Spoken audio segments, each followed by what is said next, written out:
Hello guys, welcome to my YouTube channel. आज हम बात करेंगे इंडिया वर्सेस साउथ अफ्रीका के सेकंड डे टेस्ट वन की।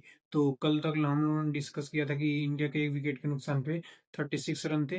तो आज खेल स्टार्ट होता है। पहले 1 घंटा बढ़िया खेल चलता है और वॉशिंगटन सुंदर और केएल राहुल संभाल संभाल के खेलते रहते हैं। फिर स्पिन होना स्टार्ट होता है, क्योंकि भाई देखो 1 घंटे में रोलर चला हुआ होता है तो ज़्यादा डिटोरेट नहीं होती है पिच। तो वहाँ पे बढ़िया खेल रहे थे वो केएल राहुल और वॉशिंगटन सुंदर। तो वॉशिंगटन 29 पे आउट हो जाते हैं और राहुल राहुल 39 पे आउट हो जाते हैं, जो कि ये दोनों फर्स्ट इनिंग दोनों टीमों का मिला के हाईएस्ट स्कोर था। तो ये केएल राहुल लेकिन बहुत ज्यादा स्लो खेल गए। 119 बॉल खेल गए, थोड़ा सा सेल में चले जाता है कभी कभी, मेरे को तो ये लगता है। और मेरे को मैच देख के भी यही लगा कि सेल में है थोड़ा बढ़िया, इसीलिए। नहीं तो अगर 119 बॉल में कम से कम तो 50 तो बनता था भाई यहाँ पे। तो फर्स्ट फर्स्ट मतलब ये विकेट गिरता है वॉशिंगटन सुंदर का। फिर आते शुभमन गिल।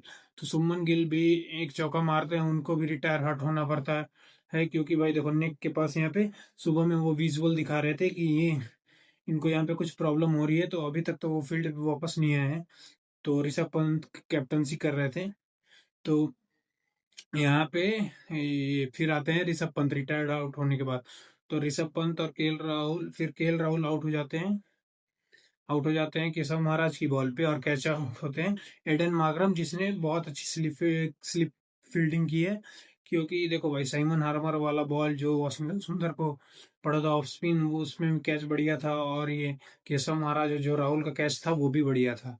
तो और उसके बाद आते हैं ये ऋषभ पंत आते बैटिंग करने। तो वो मतलब कुछ तेजी से रन बनाते हैं। तो उनका 27 रन बनता है 112 की स्ट्राइक रेट से, 2 चौका और 2 छक्का। तो वो तो इसी इंटेंट से खेलते हैं, लेकिन वो बहुत गलत टाइम पे आउट हो जाते हैं। मतलब शॉट बनता था कि नहीं बनता था वो तो हम लोग बाद में डिसाइड करेंगे, क्योंकि अभी मैच का रिजल्ट नहीं आया है कि वो उस कॉन्टेक्स्ट में। लेकिन भाई ये पॉजिटिव इंटेंट वैसे ही मार के खेलना उनकी आदत है, तो वैसे ही खेलते हैं मस्त एकदम। 24 में 27। और फिर रविंद्र जडेजा के साथ मतलब पार्टनरशिप होती है ये कितने रनों की, ये 20-25 रनों के आसपास की। तो वहां पे वो आउट हो जाते हैं कॉर्बिन बॉस के बॉल पे। उसके बाद रविंद्र जडेजा और ध्रुव जुरैल की पार्टनरशिप होती है। जो ध्रुव जुरैल भी बढ़िया खेल रहे थे, 14 बॉल में 14 रन। लेकिन साइमन हार्मर कॉटन बोल्ड हो जाते हैं। उसके बाद आते हैं अक्षर पटेल। तो अक्षर पटेल और रविंद्र जडेजा भी कुछ रन बनाते हैं। मतलब बैटिंग भाई देखो, इंडिया की बैटिंग ऐसा पिच बनाने का कोई जरूरत नहीं था मेरे हिसाब से इंडिया को, कि रैंक टर्नर ही दे दिया। किसी से बैटिंग हो नहीं पा रही ना, खुद बैटिंग कर पा रहा है ना ओपोनेंट बैटिंग कर पा रहा है। मतलब WTC इंपॉर्टेंट है भाई। लेकिन देखो अगर यहाँ पे रैंक टर्नर दोगे तो खुद तो फंसी रहे हो, किसी से बैटिंग तो हुई नहीं। कितने कितने लोगों ने 20 पार किए, 1 2 3 और एक चार, चार लोगों ने मतलब ये 20 का आंकड़ा पार किया है। बाकी ध्रुव जुरैल भी 14 पे आउट, अक्षर पटेल भी 16 पे आउट। बाकी इधर टेलेंडर्स ने एक एक रन बनाए हैं। तो कुल मिला के 189 पे ऑल आउट हो जाती है। तो 30 रन का लीड मिलता है इंडिया को। और उधर से फिर आते हैं हम लोग कि ये टर्न हो ही रहा था, तो बॉलिंग करने आता है अक्षर पटेल और जसप्रीत बुमराह। तो जसप्रीत बुमराह को भी 3 4 ओवर के बाद उनको भी अटैक से हटा दिया जाता है। उस तरफ से आते फिर रविंद्र जडेजा। फिर मतलब उनको लग रहा है किसी ने ट्रेड का खबर दे दिया था भाई। और उसी समय ट्रेड का खबर मतलब उसी के एक आसपास आया था। और वो विकेट विकेट मतलब चेन्नई को बता रहे थे कि आज भी मेरी बॉलिंग कितनी बढ़िया है। और ये मतलब बताने की बात तो नहीं है, लेकिन भाई देखो 4 विकेट ले लिया।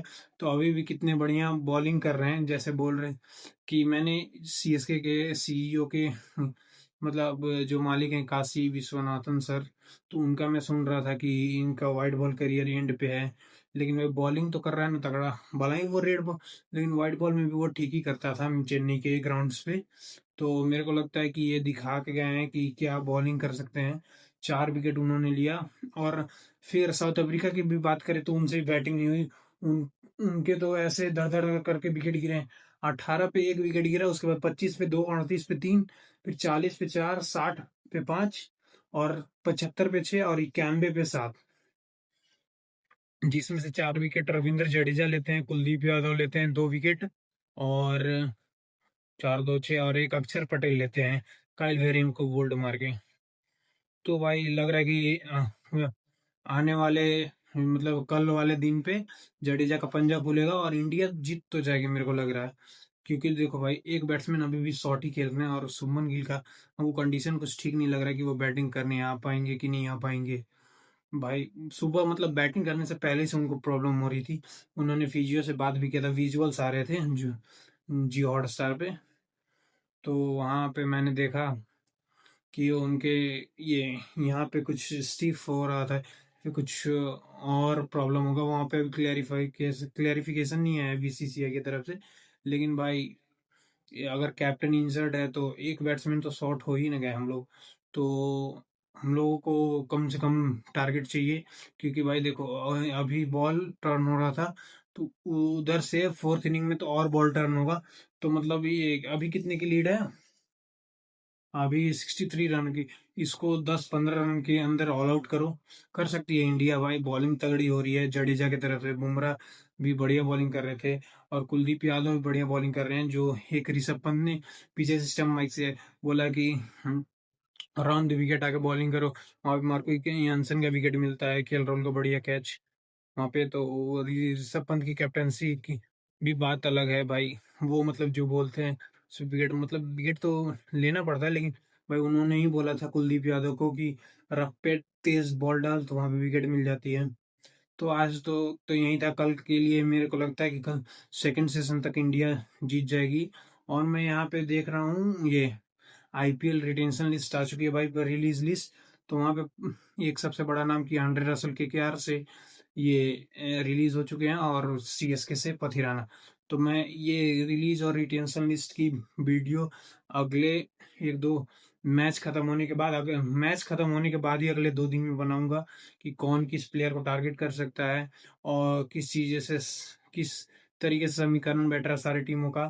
Thank you so much for watching. Like करें, सब्सक्राइब करें। जय हिंद। और आप ये देख रहे होंगे आज मेरे आ, घर के आगे एक यज्ञ हो रहा था, वहां पे मैं गया था, इसीलिए इतना बड़ा टीका लगाया हूँ।